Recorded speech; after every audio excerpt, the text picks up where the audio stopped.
मेरे channel study with Mishra sir में स्वागत है। आज मैं आपको समास विग्रह जो कि हिंदी का एक महत्वपूर्ण टॉपिक है इसके बारे में बताऊंगा और यह टॉपिक आपको पता होना चाहिए कि बहुत इम्पोर्टेंट है और 1-2 नंबर का अवश्य पूछा जाता है। तो सबसे पहले हम लोग समझते हैं समास विग्रह होता क्या है। तो समास विग्रह का मतलब होता है मिलना, यानी कि जो भी चीज़ मिलती है दो शब्द, मतलब कि दो समासिक शब्दों, जो समासिक शब्दों के बीच संबंध स्पष्ट करना। यानी जैसे कोई शब्द है, जैसे राजपुत्र है, राजपुत्र में राजा का पुत्र, राजा और उसके पुत्र के बीच जो संबंध स्थापित किया जा रहा है उसे समास विग्रह कहते हैं। अब समास विग्रह के भेद की बात की जाए तो समास विग्रह के कुल 6 भेद हैं और ये बात जो है बहुत ही इंपॉर्टेंट है और अक्सर पूछा जाता है कि समास के कितने भेद हैं। सबसे पहला अव्ययी भाव समास। देखो, इन बात को समझने के लिए आपको पहले एक बात समझना अति आवश्यक है। इसमें जो है कोई भी शब्द है, कोई भी समास है, इसमें 2 पद होते हैं, एक पूर्व पद और फिर उत्तर पद। तो इसमें आपको ये बात जो है समझना आवश्यक। जैसे राजा का पुत्र है, इसमें क्या है, राज यानी क्या है, ये पूर्व पद है, बाद वाला जो पुत्र है ये उत्तर पद है। तो समझते हैं पहले अव्ययी भाव समास।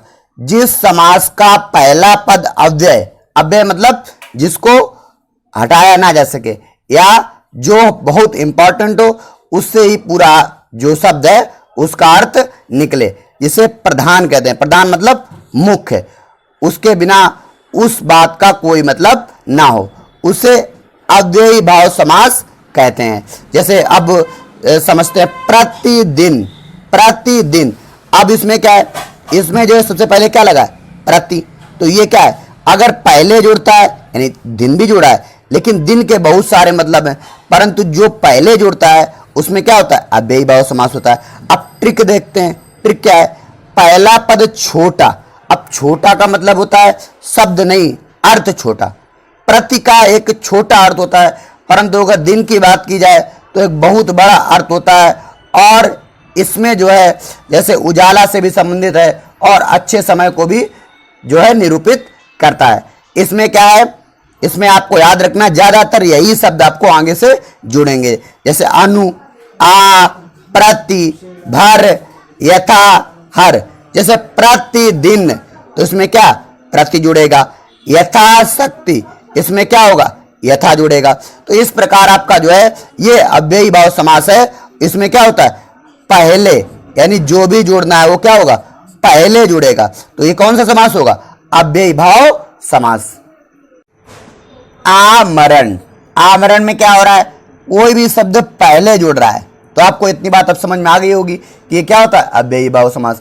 लेकिन एक बात हमको और देखनी पड़ेगी, जब एक साथ दो एक ही प्रकार के शब्द, जैसे हाथों हाथ, हाथ हाथ दोनों हैं, लेकिन अब एक साथ जब जोड़ते हैं तो क्या, अव्ययी भाव समास होता है। जैसे दिनों दिन और दिन दिन जब एक साथ जुड़े तो क्या बन गए, अव्ययी भाव समास। रातों रात, अब ये भी क्या, जब एक प्रकार के शब्द, एक प्रकार के शब्द जब एक साथ जुड़ते हैं तो क्या हो जाते हैं, अव्ययी भाव समास हो जाते हैं। अगली बात तत्पुरुष समास, एक बहुत ही महत्वपूर्ण बात है तत्पुरुष समास। इससे भी बहुत ज्यादा प्रश्न बनते हैं। जिस समास में दूसरा पद, देखो पहले वाले में पहला पद, अब दूसरे वाले में दूसरा पद, जब दूसरा पद प्रधान होता है तो और दोनों पदों के बीच कारक चिन्ह क्या होते हैं, कारक चिन्ह आपने पढ़ा होगा, जैसे का, ने, को, से, ये क्या होते हैं, ये सब कारक चिन्ह होते हैं। अगर कारक चिन्हों का लोप हो तो उसे तत्पुरुष समास कहते हैं। क्या कहते हैं, तत्पुरुष समास कहते हैं। अब इसकी ट्रिक क्या है, ट्रिक है दूसरा पद छोटा तथा प्रधान। इसमें क्या होता है, उसमें पहला वाला जुड़ रहा था, इसमें दूसरा जुड़ेगा, इसे बाद में जुड़ेगा। राजा क्या होता है, राजा एक सीधा सीधा जो है, कोई भी राज्य होता है उसका जो भी प्रशासक है वो राजा है, ठीक है ना। इसमें कुमार, कुमार के बहुत सारे अर्थ होते हैं, जैसे कुमार मीन्स कुमारा, ठीक है ना, और पुत्र और प्यारा। तो ये क्या हो गया, राजा का कुमार, यानी राजकुमार जो है वो क्या है, एक तत्पुरुष समास है। जैसे यश को प्राप्त, यश प्राप्त, ये भी क्या है, तत्पुरुष समास है। इनमें क्या है, प्राप्त बाद में जुड़ा है। अब हम लोग समझते हैं तत्पुरुष के भेद।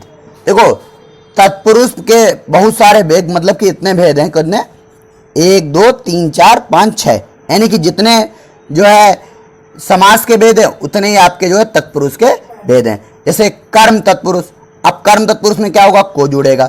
जैसे जो है यश को प्राप्त, इसमें क्या होगा, जो है तत्पुरुष समास होगा, कौन सा, कर्म तत्पुरुष, यानी इसी को क्या करते हैं, द्वितीया, इसी को द्वितीया कहते हैं, ठीक है ना, द्वितीय समास या द्वितीय तत्पुरुष समास, ठीक है ना। अब करण तत्पुरुष, से, के, द्वारा, अगर इनमें से जो है कोई भी शब्द जुड़ा होगा तो उसे क्या कहेंगे, करण तत्पुरुष। अब इसके बाद संप्रदान तत्पुरुष, इसमें क्या होगा, के लिए, ठीक है ना, के लिए शब्द जुड़ा होगा तो कौन सा होगा, संप्रदान तत्पुरुष, ठीक है ना। अब अपादान, अपादान में भी जो है कुछ न कुछ जुड़ा होगा, यानी से जुड़ा होगा, ठीक है ना, परंतु इसमें क्या होगा, अलगाव, ठीक है ना। जैसे पेड़ से पत्ते गिरते हैं, वैसे उसमें क्या होता है, से होता है, ठीक है ना। संबंध क्या होता है, का, की, के, मतलब संबंध अगर किसी का किसी से, जैसे राजा का पुत्र, अब ये क्या है, संबंध तत्पुरुष, ठीक है ना, तो याद रखना है। अधिकरण क्या होता है, में, पर, जैसे कोई भी अगर, जैसे टेबल पर, तो क्या हो जाए, अधिकरण हो गया। तो इस प्रकार जो है तत्पुरुष के भेद भी हैं, कितने, 6 भेद हैं, ठीक है ना, ये भी याद रखना है। अब तत्पुरुष के विभिन्न जो है हम लोग उदाहरण पढ़ते हैं। जैसे गिरह काट, गिरह काट क्या है, जैसे गिरह को काटने वाला, इसमें क्या है, कर्म तत्पुरुष या द्वितीय तत्पुरुष, ठीक है ना। मन चाहा या मन से चाहा, इसमें क्या होगा, मन से चाहा, तो इसमें क्या होगा, करण तत्पुरुष या तृतीय तत्पुरुष। अब रसोई घर, इसमें क्या होगा, रसोई के लिए घर, ठीक है ना, इसमें कौन सा होगा, इसमें क्या होगा, इसमें संप्रदान तत्पुरुष होगा। अब जैसे देश से निकाला या देश निकाला, इसमें क्या होगा, देश से कोई जा रहा है तो क्या होगा, अपादान, यानी कि अलगाव। अब गंगा जल, जैसे क्या होगा, गंगा का जल, अब गंगा और जल, इसमें क्या होगा, संबंध स्थापित हो रहा है। अब अधिकरण, अधिकरण मतलब जहां पर हम लोग रहते हैं, नगर वासी, तो क्या होगा, नगर में वासी। ये जो है तत्पुरुष समास के प्रमुख उदाहरण है, और उदाहरण भी याद रखने हैं क्योंकि जो है इनसे बहुत ज्यादा प्रश्न पूछे। हम लोग समझते हैं द्वंद्व समास। द्वंद्व समास में क्या है, द्वंद्व समास में जिस समास के दोनों पद प्रधान हो। देखो हम लोगों ने क्या पढ़ा, पहले अव्ययी भाव समास में क्या पढ़ा, अव्ययी भाव समास में हमने पढ़ा कि जो है पहले वाला पद प्रधान, फिर हमने तत्पुरुष समास में क्या पढ़ा, दूसरा पद प्रधान, ठीक है ना। अब हम लोग पढ़ रहे हैं द्वंद्व समास। द्वंद्व समास में क्या है, दोनों पद प्रधान, दोनों पद मतलब जो भी पद होंगे ये भी प्रधान और ये भी प्रधान। अब बीच में क्या है, बीच में और अथवा या, ये कोई भी शब्द जो विलुप्त होते हैं बीच में दिखाई नहीं पड़ते हैं परंतु इनका अर्थ होता है, तो ये क्या होते हैं, द्वंद्व समास। जैसे पाप पुण्य, अब गलत कार्य करेंगे तो पाप, अच्छे काम करेंगे तो पुण्य, एक दूसरे का बिल्कुल क्या है, अलग अलग है। सुख दुख, सुख मीन्स अच्छा समय और दुख मीन्स बुरा समय, ठीक है ना। गुण मीन्स अच्छे गुण और दोष मीन्स क्या होता है, बुरे जो भी गुण होते हैं उसे क्या कहते हैं, दोष कहते हैं, ठीक है ना। जैसे दिन और रात, इनमें क्या होता है, अंतर होता है, यानी कि दोनों अलग अलग होते हैं, ठीक है ना। तो ये क्या हो गया, द्वंद्व समास। अब अगला समास कौन सा है, अगला समास है द्विगु समास। द्विगु मीन्स होता है संख्या। देखो अगर कोई भी संख्या, मतलब किसी भी पद, यानी कि दो पद तो दिए ही जाएंगे, आपको मालूम होना चाहिए, दो पद होंगे जिसमें समास में पहला पद संख्यात्मक हो। संख्यात्मक होगा, बहुत सरल है, संख्यात्मक होगा तो उसे क्या कहेंगे, द्विगु समास कहेंगे। जैसे चौराहा, चौराहा में क्या होगा, चार, चार निकल रहा है, ठीक है ना। अब त्रिकोण में क्या होगा, त्रिकोण में क्या होगा, तीन निकल रहा है, ठीक है ना। तिरंगा में क्या होगा, तिरंगा में भी तीन निकल रहा। तो पहले जो भी पद संख्यात्मक होंगे उन्हें क्या कहेंगे, द्विगु समास। बहुत ही सरल है ये वाला, ठीक है ना, द्विगु समास। यह आपका पहला भाग था।